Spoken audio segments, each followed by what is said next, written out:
This year, UCLA Anderson is proud to celebrate our 75th anniversary. We regard it as 75 years of a distinctive approach to management that has always been not business as usual, but business beyond usual. With that in mind, I'm honored to introduce two people who are truly going beyond the usual, Professor Jonathan Greenblatt and Craigslist founder Craig Newmark. Professor Greenblatt is an experienced corporate executive and social entrepreneur, as well as a member of the faculty at UCLA Anderson. In fact, he's teaching a course in social entrepreneurship in the spring. He's well known for his work in international economics and global development, particularly in water and sanitation issues. He's the founder and president of Our Good Works, the nonprofit organization responsible for the website allforgood.org, which supports President Obama's call for volunteerism and public service. He also co-founded Ethos Brands, which launched a premium bottled water that helps children around the world get access to clean water, a company that was later acquired by Starbucks. He's demonstrated a lifelong commitment to public service and recently worked on the technology and innovation team for the Obama administration. He's truly been a leader in social entrepreneurship as well as the nonprofit sector.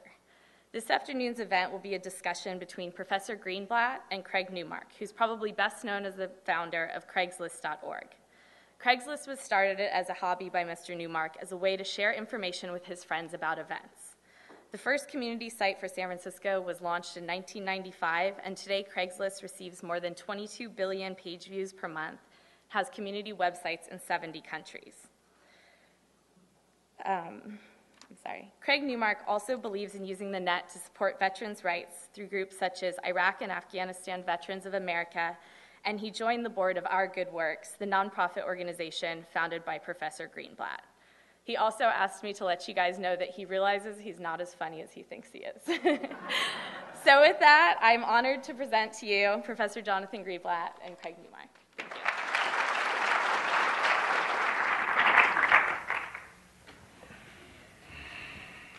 So we're on here. Can you hear us okay? Great. There's an app for that.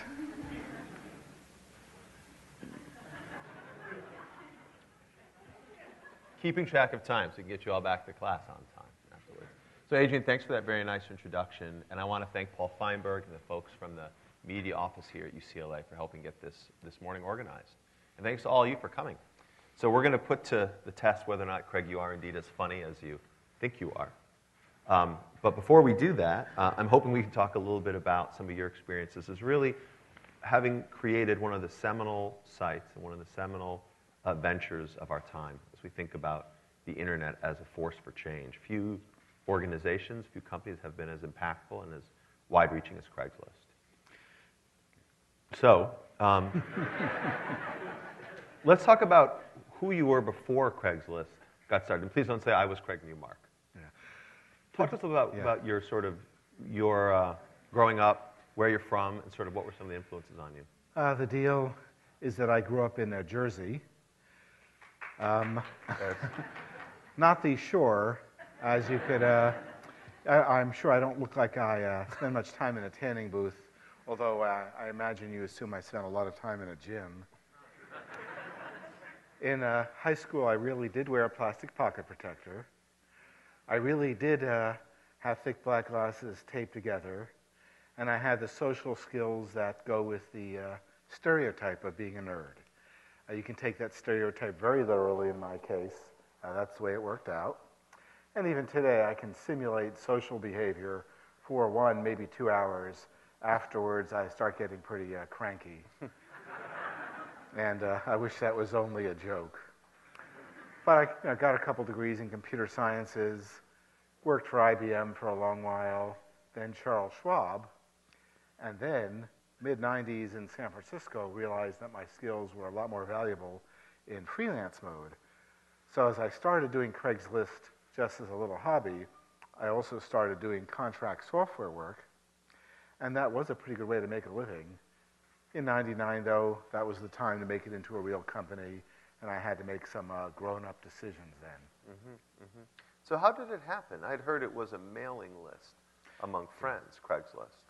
Yeah, I started with about 10, 12 people that I knew, in the area who had email addresses. This was just starting, telling about arts and technology events like Joe's Digital Donner or the Anand Salon.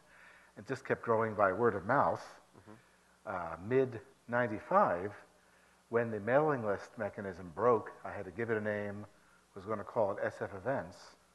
But people told me that they were already calling it Craigslist, that I had invented a brand without consciously knowing what a brand is. And these folks were right, and I just, I was using a pretty advanced email tool at the time called Pine. And, again, that broke, just went to Major Domo, just kept plugging away. Interesting. And so when was the decision, when you said my first grown-up decision to become a real company, what did that mean? What meant becoming a real company? Well, there are a number of decisions made over a period of a little more than a year. At the end of 97, people were approaching me saying that they wanted to run banner ads on the site, and I realized that I could live just on one customer's worth of banner ads, since I lived pretty simply. But I realized I was already an overpaid programmer. I don't like banner ads typically. I think most are dumb. And so I committed to not doing that. Another milestone, by the way, right around then, was that the site hit about 1 million page views per month. Pretty good. Now we're closer to around 30 billion page views per month. Wow.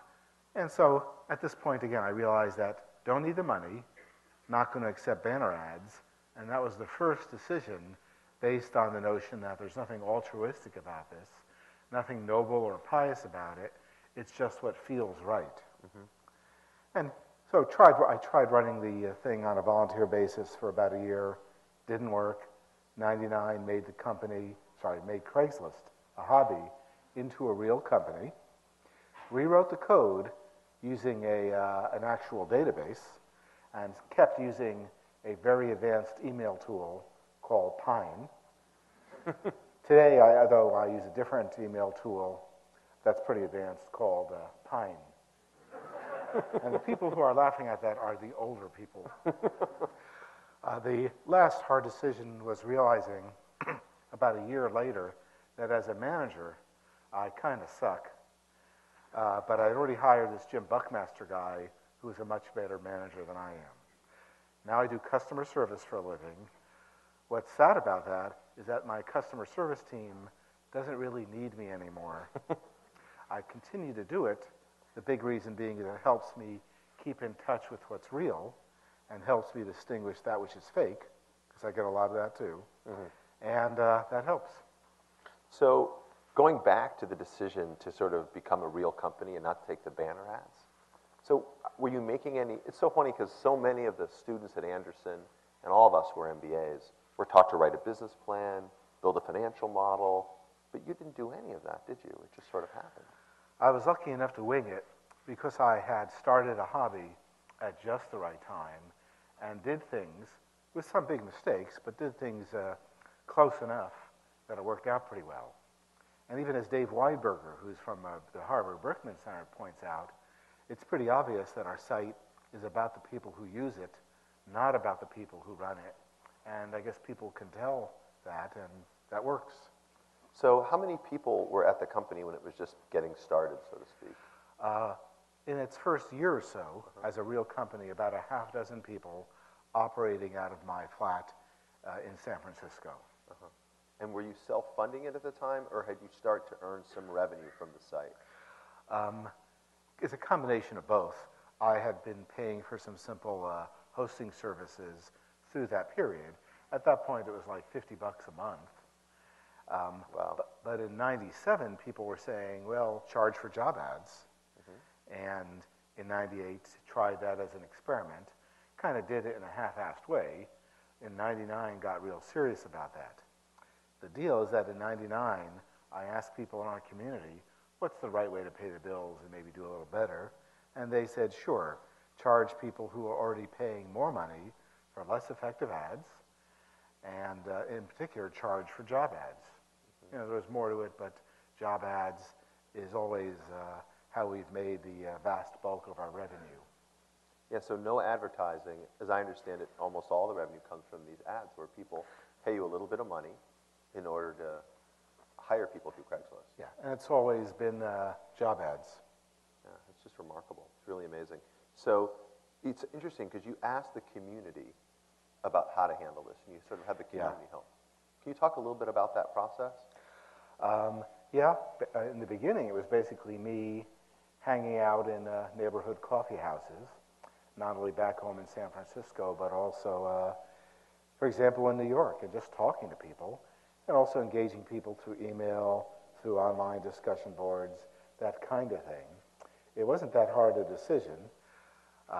At that point, a small number of people involved, but the people who were involved were really involved and gave me better advice than I would have figured out then by myself.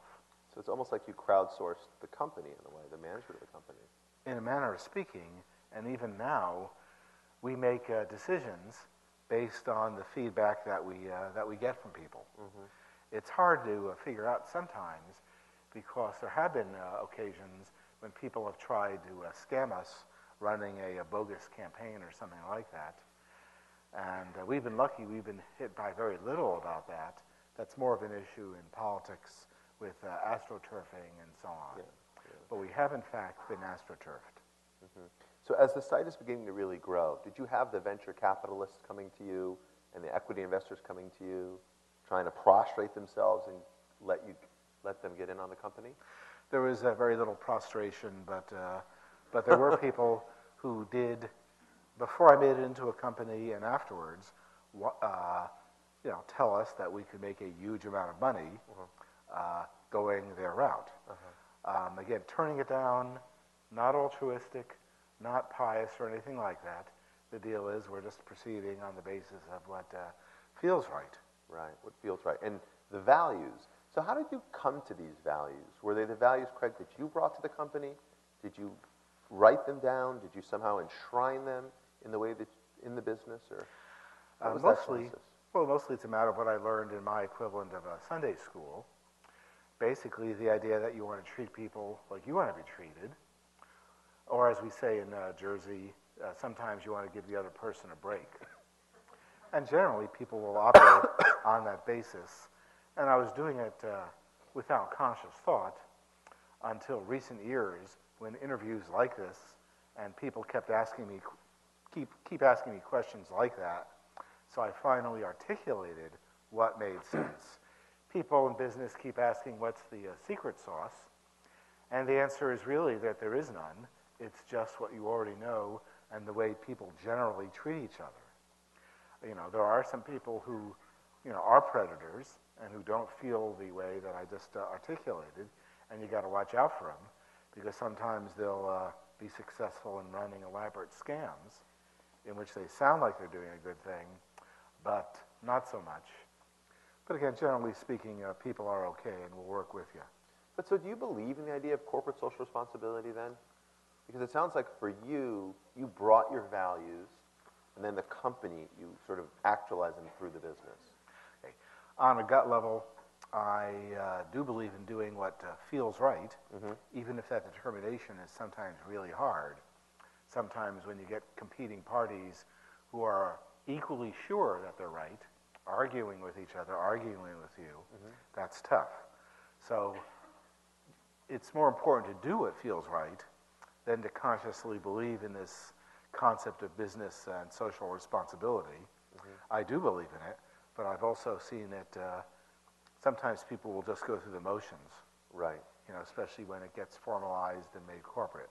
Right. That's actually a rare exception when they actually use that term, but I have seen things like that. That's right, right. And some businesses like Google with their do no evil sort of adage, then they often struggle, though, with the challenges of how do you live that. Yeah, I respect what Google is doing because they are trying really hard to do no evil. Sometimes, maybe they make a decision that's debatable, but they've made that decision in good conscience, and I respect that because sometimes those decisions are really hard to make. I'm sure, very difficult. So, it's interesting because right now we're at a time when I just was reading on the web today that LinkedIn filed for their IPO last week, and there's been a lot of hubbub about Groupon getting ready to file, and Facebook, and yet Craigslist keeps going forward. keeps moving along. Now, you are no longer running the company. You mentioned Jim, your CEO. I'd love to talk about what that dynamic is like and how the company makes its decisions not to go public or not to leverage the 30 million unique users a month in those numbers. Well, in terms of everyday stuff, Jim is really good at making decisions himself. Sometimes I have some input into that, like an ongoing situation regarding bad apartment brokers in New York City. It used to be much worse before we entered the scene. Now it's much less worse, as far as I could tell. At least we don't tolerate crap on our site. Sometimes we have to get together on a board basis and make decisions that way. We just get together as things happen. One of the big lessons, and one of the few things I know about leadership, because I don't think I'm a leader, but the idea is that sometimes you need to know when to get out of the way. Sometimes you assemble a good team for something, they get stuff going, and at that point you want to get out of the way and not meddle. You know, you need to stay a little bit engaged so you know when you got to get involved again. But it's always tempting for a founder to meddle, and I'm trying hard not to do that. I may have the right balance, or I may be deluding myself about that, but I keep plugging away. Well, you know, it's interesting. I think there are different approaches to this. So, Mark Andreessen talks about the fact that he thinks the founder should never give up the reins, that the founder should always maintain his hands or her hands on the wheel, because only they truly know what the company needs and understand its DNA. But yet most of the venture folks on Sand Hill Road would tell you, get the founder out of there as soon as the company attains a certain degree of scale. What's your thoughts on that? Both are right, depending on the situation. Sometimes you really do want the founder in there to make sure that the original vision is held, because if that vision was responsible for the success of the entity, you want that in there. There are, though, case studies of founders who held on too long and really screwed things up pretty badly. Right. The VCs, of course, have a vested interest because it's easier for them to cash in if the founder isn't in there helping. So it's very case dependent. I'm trying to maintain some kind of balance. And frankly, I was lucky that when I was with IBM, I read an article on, about founders hanging on too long to the companies. So that was a good cautionary tale. I'm interested, are there particular executives or entrepreneurs in the Valley who you really admire? There are a bunch. I don't think about it much. There's Ron Conway, and it looks like the recent shuffle at Google is being done pretty smart, and so I like that in a fairly good way. Although recently my attentions have been more focused on my own weird mix of public service and philanthropy. These days, again, since my customer service team doesn't need me very much these days, Right. I've only come to that admission.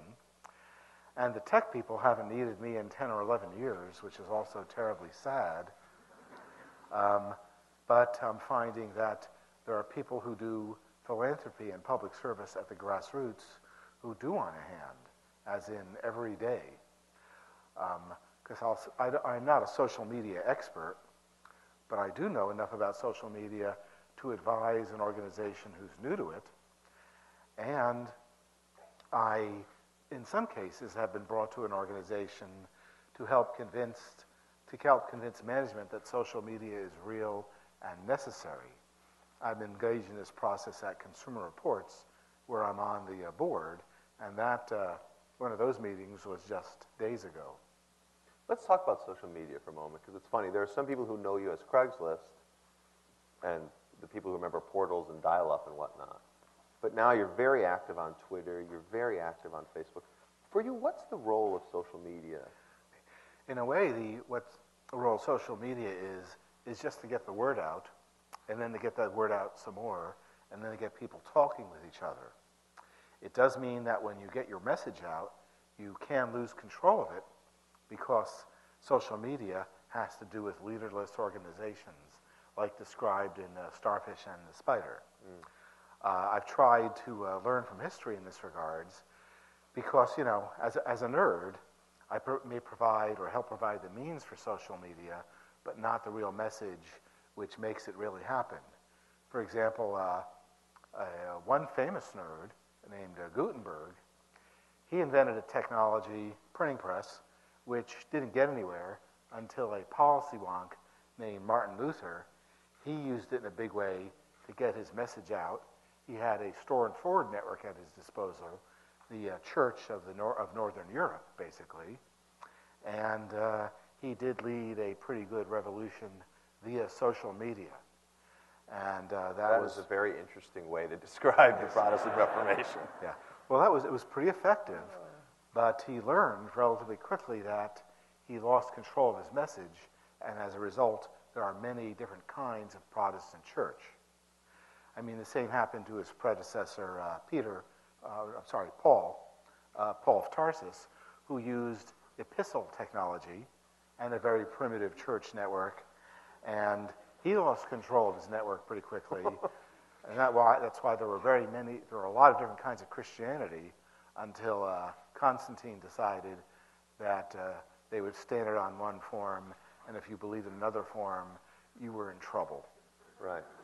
Well, that's kind of interesting. I hadn't thought the conversation would go in that direction, and there may be people from the religious studies department here who will jump in, but you know, because sometimes it seems one thing I think we do know about social media is it can have a massively destabilizing effect. And the difference between the Gutenberg, printing press, the printing press and the Gutenberg Bible seems really different than today when we have 500 million people on Facebook and 92 million tweets a day. Or excuse me, was that right? Yeah, that's just a day. And that's a stat from about 6 months ago. So the pace of information and the volume of information seems much greater today than it ever has been before. So suddenly when you're tweeting or using Facebook, you might not necessarily know you might not be the expert in the issue about which you are circulating, but it can have a very destabilizing effect. And we see that right now in what's happening in Cairo.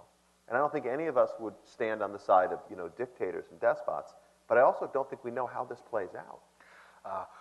There's a whole bunch of questions implicit in that one.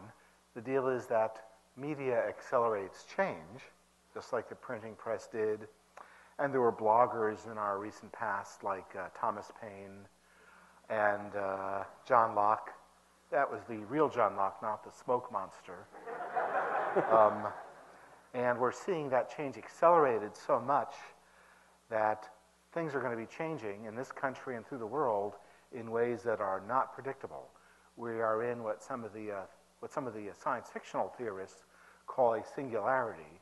Mm-hmm. That is, the rules for media and politics are changing so much right now that in 2020, our political and media landscapes, I don't think they're going to look like they do now, mm-hmm. which is good in that, like in media, I think with things like citizen curation of news and so on, I believe that the news networks that are popular now, that are the mainstream now, will not be the mainstream in 2020. And you may get your news through a combination of professionals and citizens that you trust rather than networks that you're told that you should trust. I like to say that trust is the new black. Well, I'm also saying that the news media should comprise the immune system of democracy. And I'm taking some steps working with people who are really in the news industry to make that a reality sooner rather than later.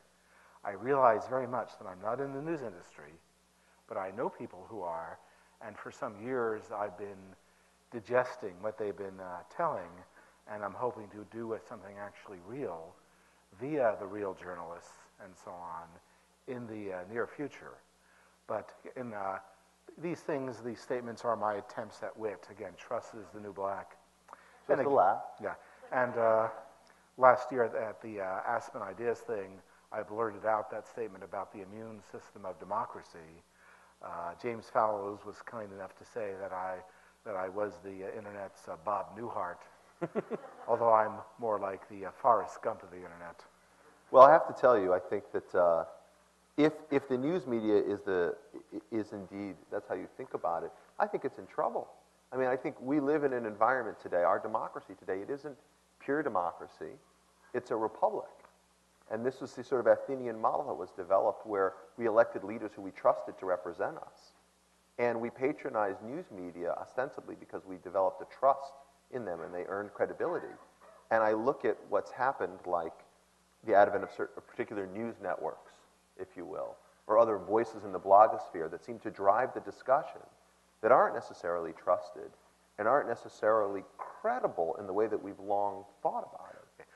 Well, I may soon start using phrases like accountability journalism, and fact-checking swarm. The deal is that you want news sources to hold people in power accountable, and by virtue of giving news people that much power, you want them to hold themselves accountable. The news organization doing some of the best work in this, some of the best investigative reporting, and calling other news organizations to task, that show is The Daily Show.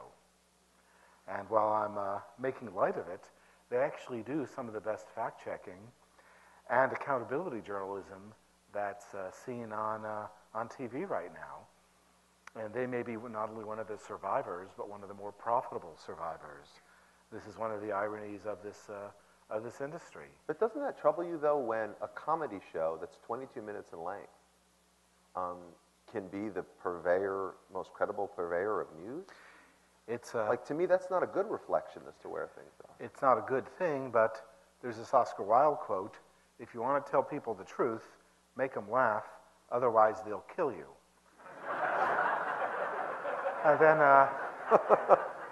I wasn't paying enough attention in Shakespeare, in college. But the court jester was actually the guy who was allowed to tell the king the truth because he was ostensibly joking about it, so he didn't necessarily get killed. I suspect a lot of people in that position did get killed because sometimes you do kill the messenger. But satire as a means of telling the truth is probably the most effective norm through modern history. So 10 years from now, let's say, what do you think? You said you think the landscape will be different, the media landscape for a moment. What do you think it'll look like? I think I may be getting my news through a pad-like device, through my TV, in something model maybe like Flipboard or maybe Paper.li, where I select a bunch of news curators, people who pick the news, and that'll be professionals and citizens, my friends. They'll be shooting me news from trustworthy news sources, and I probably will only look at articles or stories, video or text, if they've committed to the principles of accountability journalism. I'll pay for that. The idea is that if they'll do a good faith attempt at fact-checking. If they get it wrong, they'll correct it in a reasonably prominent way. And if to maintain the illusion of objectivity as it's currently perceived in journalism, if they have to bring on someone else to represent another side of the story, if that person is being paid to present that side of the story, they'll put on a label, kind of like you see on NASCAR. If the person has been fact-checked before a lot, they may put up one of the labels like PolitiFact does right now, like the person often tells half-truths, or there are politicians who have been repeatedly awarded the prestigious Pants on Fire award, but they'll just put that up there. And if a public speaker has been repeatedly cited for never telling the truth, maybe you don't want to present that person up there. And so I think Representative Bachmann would be, sorry. Bachmann, I shouldn't comment, but it would be entertaining to look at the ratings she's earned on PolitiFact. I would answer staring at the crowd, but I'm looking over here as I give my response. That's right. I think that's de rigueur now. Right. So I've heard you say before that part of you think of your role now as giving voice to the moderates and trying to tamp down the extremists. So are you doing that actively, would you say, through social media or maybe through some of your own charitable commitments? Through all the above in different ways. My constituency is the grassroots, the rank and file anywhere. I mean, now and then I come into contact with some of the big people, which is flattering, I guess. But basically, I tell them that, hey, what they should be doing is finding ways using internet technology to get their workers to figure out what's going on and how to make it run better. And I'm doing that in some departments in Washington. Mm-hmm. The deal is you find a good discussion board, the kind that allows people to vote up and or down ideas, and run contests even. Get the good ideas voted up, find, you can ignore the ones that have been voted down, execute some of those ideas, and then you got something going on, and people are doing that. And I try to get the word out on that.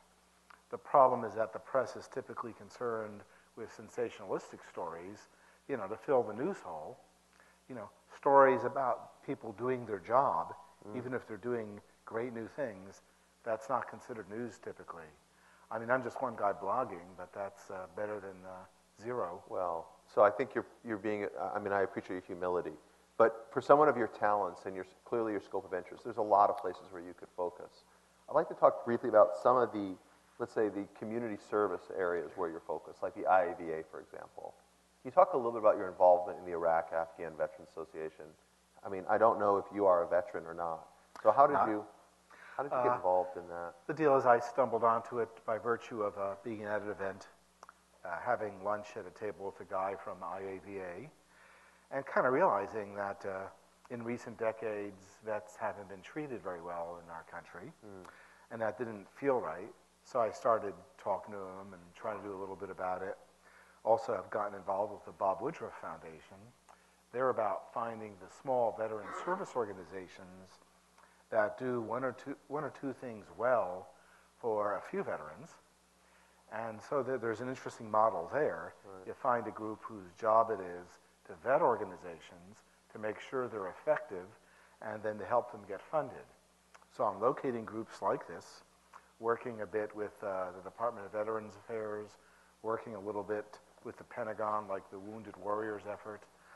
I'm just screwing around and trying to get people to work with each other, and it's bearing a little bit of fruit. As to how effective that can be, I don't know, because here I am, performing a diplomatic function of sorts, and I am a nerd. Right. But the deal is to do more things like that, and then to do more things like that. In the background, too, there's the idea that actually Obama raised, like the idea of a Craigslist for service.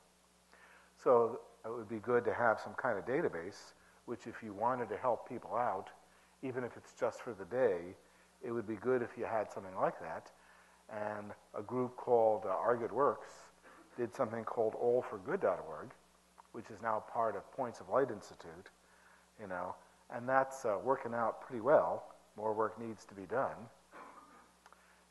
and that might have some potential, aside from one of the guys who runs it. Lost to most people. Talk to us about the Sunlight Foundation, too. I know, but they'll figure it out. They'll figure it out later. I think that's another fascinating organization that is, again, trying to push the envelope about what's the role of the media in making government accountable. Can you talk a little bit about that? Yeah. The Sunlight Foundation, the idea is that you cast sunlight onto government activities, and when you see how things are really working, that might give you ideas as to how to make them work a lot better. Mm-hmm.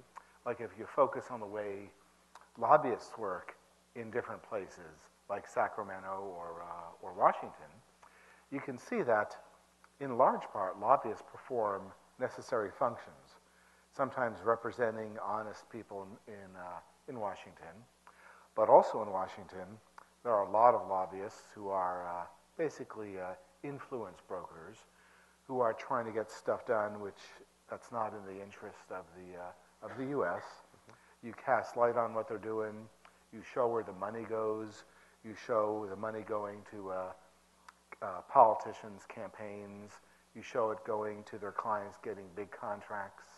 And maybe get that raw information to the press, and then people can write stories about that, which can help the American people make decisions.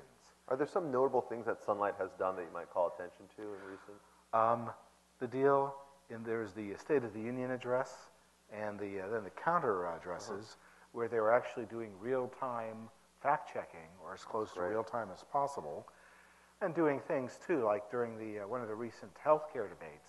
There was that healthcare summit about 9 months ago, where when someone got up to speak, they would show the video in the browser window, and on the side of the browser window, they would show how much that particular speaker was paid by the health industry. So you could see, in some cases, a lot of politicians get a lot of money from the health industry, and you can see those politicians who were doing things which favored the health industry versus some politicians who were paid a lot by the health industry and yet voted against the interests of the health industry. Fascinating. And that's kind of good. So for those of you who want to follow up on this, it's sunlightfoundation.org? .com, I think. Sunlightfoundation.com. And IAVA.org, if you want to look at the Iraq and Afghan Veterans Association. It occurs to me that one of the biggest, most interesting media stories of the last year has been WikiLeaks. And there you have an interesting effect where lots of information has been brought out, if you will, into the public. I don't know if that's all for good. What are your thoughts on WikiLeaks? Clay Shirky, frankly, captured that much better than I ever have done for myself, out of mixed feelings. Now and then I get a glimpse as to how adults in large groups actually make decisions, and sometimes to actually get something done, they have to say one thing publicly and then another thing privately. And that's true in diplomacy. I think the gag there is that diplomats are people who lie in the service of their country. So I have mixed feelings about that, because as a nerd, I want everything to be out in the open then. But I do know, having seen some things inside of government, that things just aren't that simple. My fallback position is that if you document all of where the money is going, that may reveal so much of what's really going on that may be what you really need. Yep, great point. So I'm going to open up for excuse me. I'm going to open up for questions in just a moment. But one thing that I did before, in preparation for this talk, was I tweeted out and asked for some questions and got some interesting things back, and some of which I'll share with you. What are your favorite websites? What blogs do you read on a regular basis, someone asked? It's a fairly big mass of them, like around 100 or so feeds in my RSS reader. So they all blur together. I do read Tegan Goddard's Political Wire, which is really good. He summarizes what appears to be the best of the political press. I like to read a lot of the gadget blogs, speaking as a nerd. Some of the science fictional stuff, speaking as a nerd. There's always Slashdot, a lot of Huffington Post, that kind of thing. Just a lot of these different sources, they just keep flooding in, sometimes redundantly. There's always Dilbert, of course, because I really have lived La Vida Dilbert with very little exaggeration. That is, the exaggerations in the strip are relatively small exaggerations of real corporate life in the technical world. Right. So those of you considering jobs there, abandon all hope. Just forget about it. And frankly, the Dilbert, Wally, and Alice stereotypes are real. And they're very the Dilbert and Wally and Ashok stereotypes are very real and very common. The Alice stereotype is rare, but real and terribly frightening. Okay. So before, again, I open it up, I want to ask one last question on the technology front, especially for many of the students here or members of the UCLA community. You have been such a force for good and tried to use technology to create social good. What are some of the new trends in technology that you're excited about with their potential to create positive benefit? There's a range where people are using social networking to connect people for the common good. There's Jumo.com, Facebook Causes. There's some other ones coming. Just straight Facebook can be used for that. My personal plan, my idea of fun, will be over the next 10 or 20 years to get everyone on the planet connected for mutual benefit. What does that mean? Basically using sites equivalent to Jumo or Facebook where people can get together to do things for each other which actually mean something. And in a way, Craigslist is a form of that, maybe 100 million people, and that's a good start. It's practice. The problem is that I've also learned doing customer service that in the nonprofit world, there are often people running nonprofits which aren't exactly scams, but which are basically run to raise funding so that they can be paid in terms of salaries. And I'm now working with Charity Navigator, which used to only measure the financial soundness of nonprofits. Now they're measuring how transparent they are. They're getting greatnonprofits.org involved to get user ratings for nonprofits. They're engaging Keystone Accountability to find ways to measure the actual effectiveness of a nonprofit. Because a lot of us want to give money to nonprofits, but you hesitate because you don't know sometimes if they're the real deal. And I've seen cases recently where a nonprofit in question might not only be a little bit fake, but they may actually be aiding really, really bad guys. So you got to be careful. And so those are some of the things I'm involved with. Because again, I've been a customer service rep for going on 16 years. And I've spoken with a lot of cops. And the reality for life as a customer service rep is that sometimes crap rolls downhill. All right. Well, let's segue from that to questions here from the audience. There are microphones on both in the aisle here and on the side. If you want to come up, ask your question, please tell us your name and where you're from. How about you in the red? Hi, my name's Esprit Devora. I'm from Santa Monica. Hi, thanks for being here. Can you? So unfortunately, after 6 years, my business partner and I broke up, and it's this difference of vision that, like there's the Jason Fried 37 Signals way of looking at things where stability and having a job and not worrying about raising money, and then there's the Paul Graham of raise money and sacrifice everything. What do you think is the right way to be a real entrepreneur? That's a pretty broad question, and I'm not really an entrepreneur. I just got lucky. Like if I'm going to start another project, would you recommend like a stable lifestyle to have that clear thinking like you've had, or to like give it the all and sacrifice everything and hope it works out kind of thing? You're pretty young, so I would take greater risks and see just what worked for you. You will have to have a pretty broad and fairly deep social network, I think, already established. People who, when you tweet or send Facebook or LinkedIn messages, people who won't be particularly annoyed when you send them messages about your new thing. Right. And so that network may be the key part. And again, one thing about Silicon Valley is that failure is expected. You'll fail more than once before you get someplace. I've failed. And, but you're young enough to recover that. A man in my declining years looks more for safety. Thank you so much. I appreciate it. Yeah, and you can ask me about my gout later. What was that? Over here, tell us your name and what school you're from. Are you an Anderson student? Hi, I'm Stephen Latone, and I'm an Anderson student.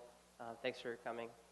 A question I had was about the Wired article, the profile they ran on you and the website last year.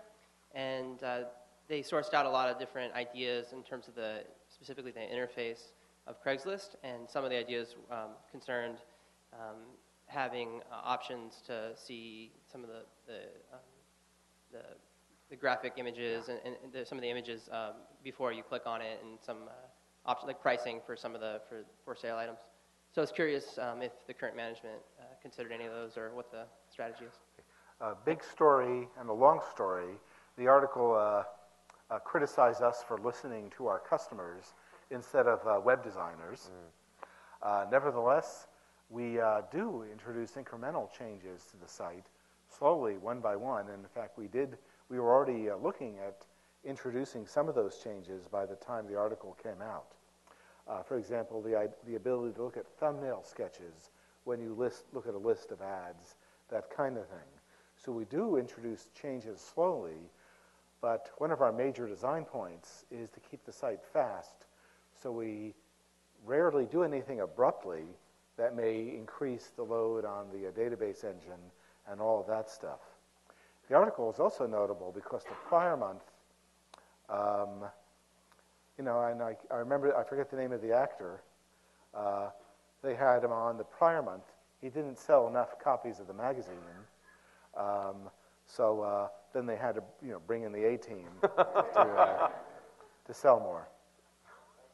Next question. My name is Nathan. Brad Pitt. They brought me in to sell more covers than Brad Pitt. Sure. I don't think so. My wife will disagree with that particular description. In any case, my name is Nathan Pila. I'm from Toronto, Canada. I'm visiting. And you've talked about this, but I have to go back to it. It's about money. And why you don't monetize your business. I look at it this way. You have no doubt thought of this. You're going to sell this thing for billions of dollars. You're going to have billions of dollars in your pocket. And at that point, you can really do some good. You can save SEALs. You can make hospitals for veterans. You can charter planes to go to Egypt to pick up Americans that are stuck in Cairo, et cetera, et cetera. I'm sure you have some money, but just imagine, billions and billions of dollars that the evil squid known as Goldman Sachs will give you. Just imagine. All right. Yeah. The deal is, we had thought about that a long time ago, and we had kind of sensed that having a lot of money to throw around is often just a good way to throw money around without any progress. Mm-hmm. And that's the dilemma of the folks, say, at the Gates Foundation and so on. If you have a lot of money to give away, you want to do so real carefully so that it actually does some good in a sustainable way. And we realized that if we help anyone here by giving you a free ad for, say, roommates, you can make better use of that 40 or $100 or whatever than we could in terms of repurposing it. It's very interesting. That's very sort of Milton Friedman. You should be able to use your money in the way that you think best. Perhaps so. I wouldn't have thought you and Milton Friedman on the same. Well, the deal is that, again, nothing noble or altruistic about that.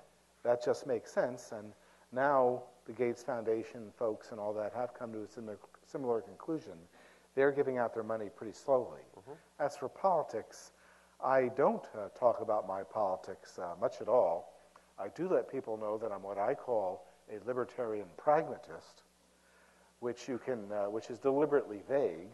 Mm-hmm. But the deal is you have to accommodate the real needs of people, mm-hmm. because you don't want people starving in the streets. So what are your thoughts on the Giving Pledge, on those in your cohort in Silicon Valley and elsewhere who've chosen to make a commitment to donate their earnings to charity? I like the idea of it, and I like the idea that they are focused, as far as I could tell, on sustainable good stuff. I keep reminding people in those circles that the nonprofits, the charities, do need to be vetted so that they're not scams or close to being scams. John, over here. Can you hear me? Yep. I'm Jonathan Lehman. I'm a second-year MBA student. I was wondering if you had any views on Facebook Marketplace. Facebook Marketplace. Facebook Marketplace. On Facebook Marketplace, I barely noticed it. I'm not a very good Facebook user. I will be, but mostly I'm focused on just the ways to connect people and to put stuff up there and to see the kind of stuff that works. I use Facebook and Twitter mostly to promote the work that other people do. If you look at my stuff there, you'll see that. Occasionally, I'll use it to amuse myself. Like you'll see my bird photos up there because I have a whole bunch of birds of different species visiting me at home, and I like to take pictures. Oh, and if any of those of you who follow me on Twitter, I promise you that I am not Common Squirrel. I'm a great admirer of Common Squirrel. Whoever is doing it really has the squirrel zen down, but I'm not Common Squirrel. So this is sort of an inside joke for those of you on Twitter. If you're not, you might want to check out Seeing You Mark. Yeah, well, Common_Squirrel is just a guy who loves he blogs or tweets things like oh, acorn, or run, run, run, run, run, stare, blink. And this is real squirrel behavior. I'm fond of my squirrels, and I now have given them and my birds a squirrel-resistant suet palace, because they all love suet, but the squirrels eat it too much, hence the squirrel-resistant part. All right. Jonathan, I think it's an interesting question, though. Maybe it's something we can even talk about offline, like what Facebook Marketplace means for sort of new ventures and how existing sort of firms start to leverage that economy that they're creating. Can I ask a quick follow-up on Jumo that you mentioned before? I don't really understand what it brings in addition to causes and crowd rise. There's been a lot of hype about it, and you mentioned it specifically, so I'd like to know what your take on that is. Jumo.com is started by Chris Hughes, who's better known as a founder of Facebook and a principal behind MyBarackObama.com. The deal is it's social networking around specific nonprofits. The deal is that to build a community around specific nonprofits with the intention of building causes and fundraising around them. That's the very brief version. I'm taking quite a look at it because I think it has a lot of potential. All right. Next question over here. Hi, I'm Vinny. I'm a FAMBA first year. And I want to say thank you for coming out here today. It was really great. And my question is, you think about Craigslist, and it seems so simple. Is there a reason that no one has really tried to compete and come out with something similar? Is that through intellectual property and patents you have? Lining up a simple classified site, I don't know if there's any IP involved in that. What differentiates us from people who think of themselves as our competitor, I mean, we don't think about them much. We just plug away. But what I hear from people is, again, that we do something very simple and something to the point, and we, over nearly 16 years, we've shown that we're for real. Our business model is pretty much, we can do well by doing some good for people, kind of a community service, and I guess everyone else is pretty obviously has a full monetization in mind. So, what we do works for us and seems to work for our community. It's interesting. So what have been the sort of innovations, would you say, at Craigslist? Beyond getting paid to take the job placements, what have been some of the other innovations? Well, the big innovation is to not only say that we listen to people, but to actually do it and follow through. Mm-hmm. Underneath, we're actually doing a lot of stuff, various levels of caching, writing some of our own caching code to keep the site fast. Mm-hmm.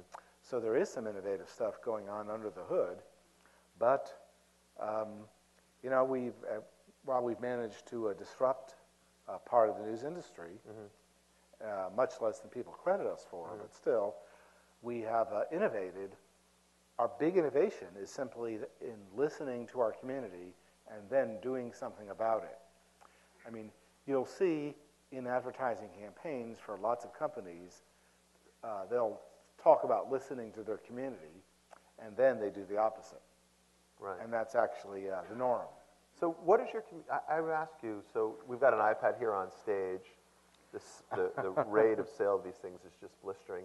Does Craigslist have a mobile strategy? Does Craigslist have an iPad application? Our mobile strategy has mostly been, well, our site's so simple that it works well on mobile devices. Mm. Other people have built apps.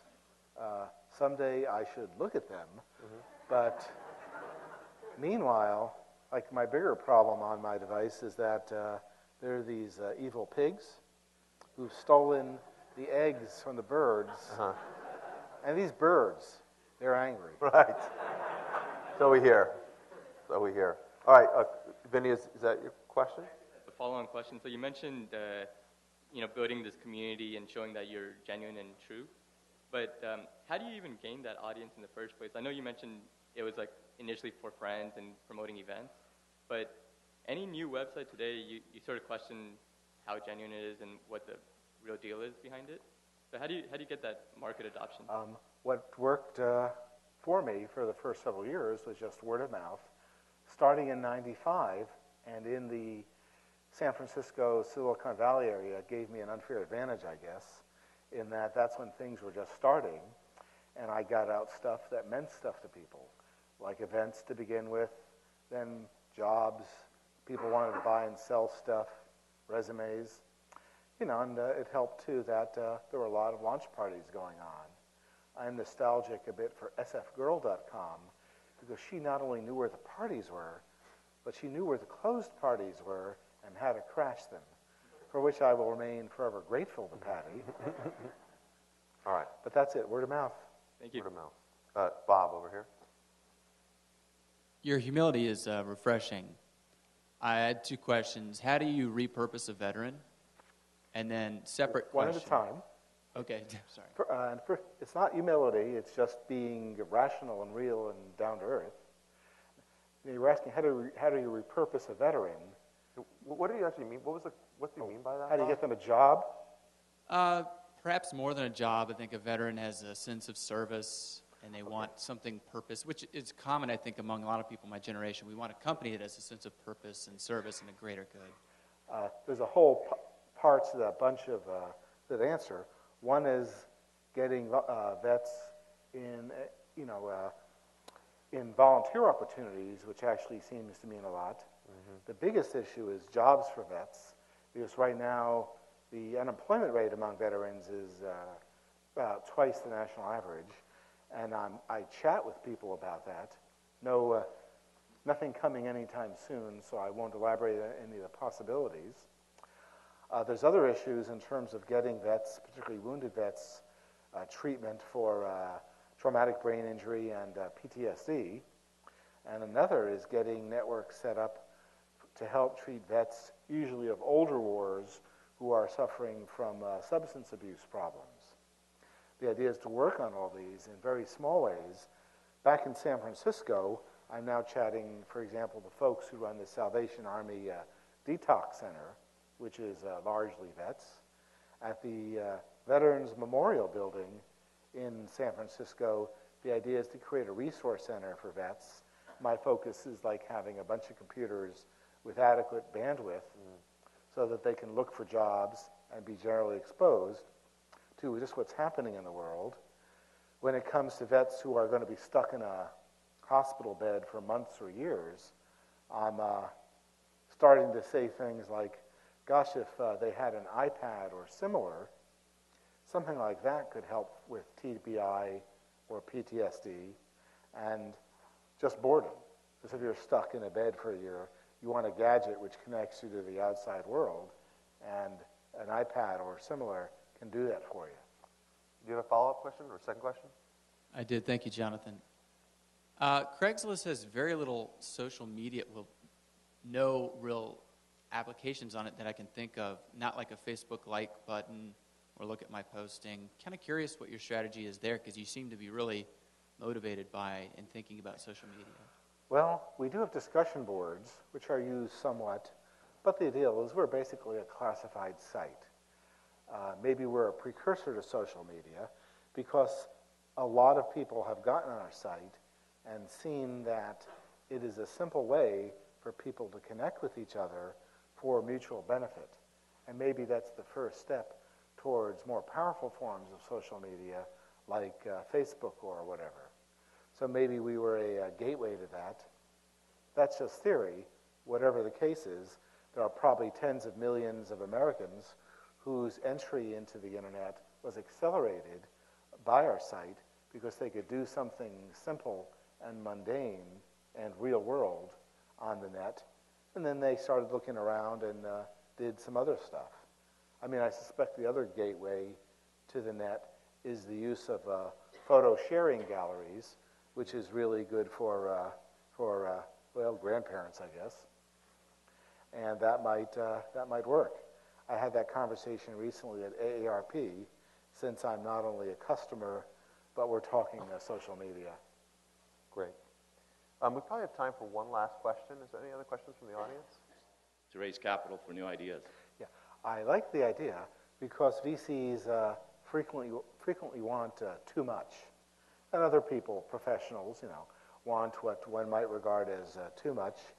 The only way it'll be solved will be forming networks, I guess, to expand greatly on the angel concept, where ordinary people can contribute smaller amounts of money under more generous terms so that the investors don't get the majority of the company, and so that in many cases, well, that unique lawyer stuff doesn't have to be done every time, because a big chunk of it is boilerplate, I think.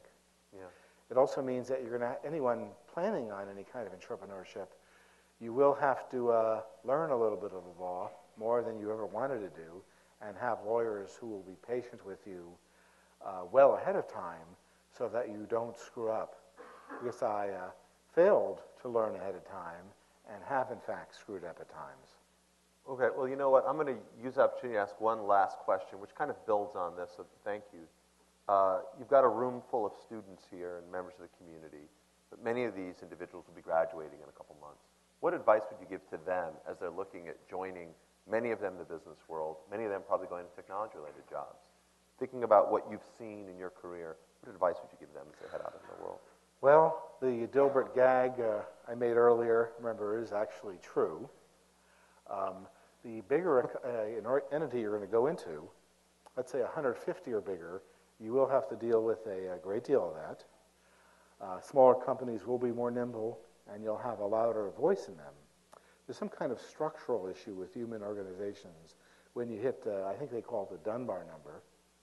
So keep that in mind based on the size of the organization that you're going to be joining. You are really going to have to take control of your own career and form your own networks. I mean, start networking really fast. And remember that in large organizations, people do get ahead by telling their boss what the boss wants to hear. And if the boss is pointy-haired, you have a problem. And I mean that literally and metaphorically. But again, the idea is that you will have to be assertive and take control of your career. Remember, because most people, people are rarely trained to be managers. People are rarely trained to be hiring managers. They may get some instruction at work at the company into how to be a manager, but that's about it. It's mostly on-the-job training, so keep that in mind. There are very few natural managers. So bear in mind that you're going to be dealing with someone who has power over you, and who has been marginally trained, and who might be good at it, may have learned the hard way over years, or maybe not. And if you work with them on their basis, try to help them succeed. In fact, that's a good thing to say to a manager. You want to help them succeed, and that may or may not work. Well, beyond that, there's always Sun Tzu, The Art of War, which was fashionable 10 or 15 years ago, but it's still a good read. And maybe the Book of Five Rings by Musashi, also recommended. The Book of Five Rings. Yeah. It's like if you're going to go into battle, you should go do so under the assumption that you're going to die there. Wow. Not where I thought we'd end the interview. But listen, Craig, you have given so much to the web and so much to the public, so thank you very much for all that you've done, and thank you for sharing your perspective with us here at UCLA today. And I think on behalf of Anderson and the Bruins, we have a gift for you. I'll have you open it, actually, right here. Oh, okay. Okay. Wonderful. I see another object of clothing that the girlfriend will appropriate very quickly. Great. We'll actually have you hold it up. But thank you very much, Craig. Thanks so much.